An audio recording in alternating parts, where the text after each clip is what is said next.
I'm a Jew. I'm sorry, it's not anti-Semitism. Jews are highly narcissistic. They had to become narcissistic. Jews were forbidden to work in certain professions, in most professions. Most of them, I would say, are narcissistic. The collective is definitely narcissistic. The ethos is narcissistic. You have today a big part of the Jewish people and the Israelis who absolutely believe that they are truly chosen one way or another, and so on.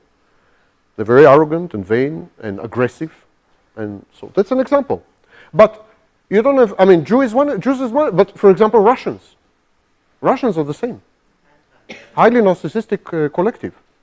Even I would say crossed the line and became psychopathic collective.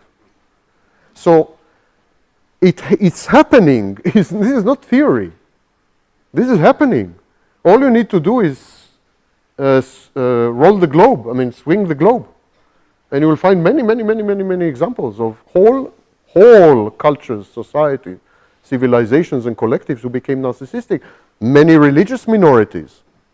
Many minorities who have been suppressed and so on and so forth. I see pronounced signs of narcissism among black Americans. Pronounced signs. And I said it in a podcast, and after that I was threatened severely.